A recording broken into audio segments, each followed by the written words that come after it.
Bismillahirrahmanirrahim. Assalamualaikum warahmatullahi wabarakatuh. Kembali lagi belajar IPA bersama Miss Lina. Pekan ini kita akan belajar tentang perpindahan kalor. Nah, minggu kemarin kita sudah belajar tentang kalor. Apa itu kalor? Nah, kalor itu adalah perpindahan energi panas dari benda bersuhu tinggi ke benda bersuhu yang lebih rendah. Kalor ini dapat berpindah. Perpindahan kalor ini ada 3 cara, yaitu ada konduksi, ada konveksi, dan ada radiasi. Nah, yang pertama kita bahas konduksi. Coba lihat contohnya di sini, ada sebatang logam yang dipanaskan.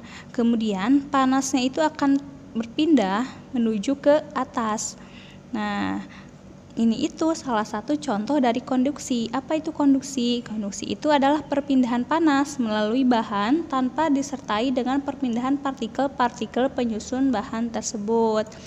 Nah, proses terjadinya konduksi itu, yang pertama benda itu dipanaskan, kemudian partikel bendanya itu akan bergerak, dan partikel bendanya itu akan saling bertumbukan dan akan memantul. Kemudian gerak partikelnya akan semakin cepat dan suhu bendanya itu akan semakin tinggi.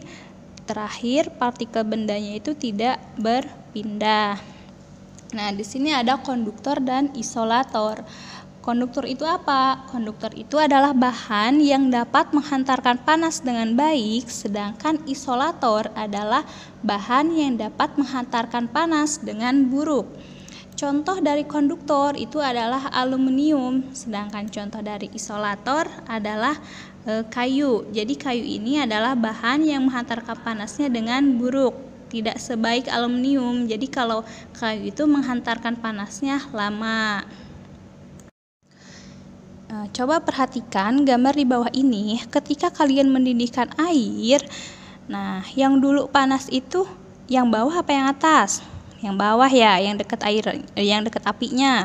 Kemudian ketika yang bawah itu panas, kemudian ditandai dengan meletup-meletup, semakin lama meletupnya akan semakin naik ke atas, dan itu merupakan proses pemuaian dan perpindahan kalornya itu, yaitu dari yang tadinya yang di atas itu masih dingin berpindah ke bawah sehingga panasnya itu akan merata. Nah, ini itu salah satu contoh dari konveksi. Perpindahan kalor secara konveksi. Apa itu konveksi? Yaitu perpindahan kalor yang disertai dengan perpindahan partikel-partikel benda. Adapun dengan konveksi udara, contoh dari konveksi udara yaitu ada angin laut dan angin darat. Arus konveksi dapat ditemui di pantai berupa angin laut dan angin darat.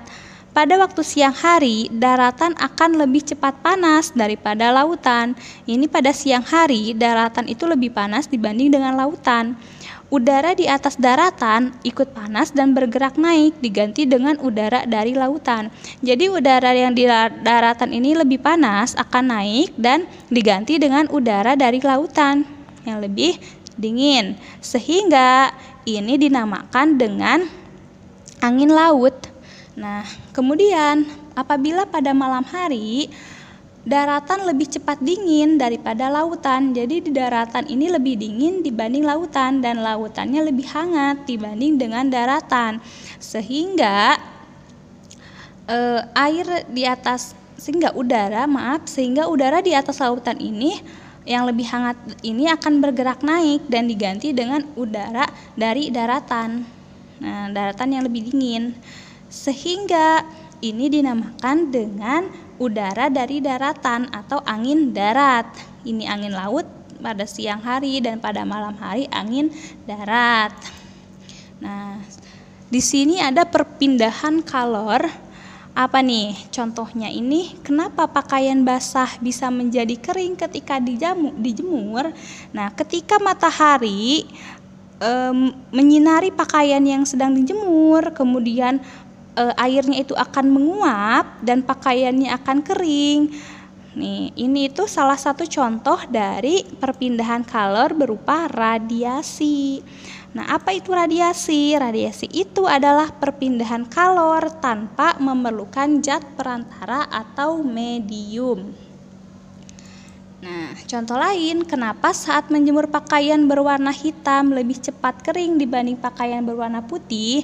Nih, ketika kalian menjemur pakaian berwarna putih dan menjemur pakaian berwarna hitam, itu warna hitam itu akan lebih cepat kering dibanding warna putih. Kenapa? Karena warna gelap atau warna hitam itu sebagai pemancar atau penyerap kalor radiasi yang baik.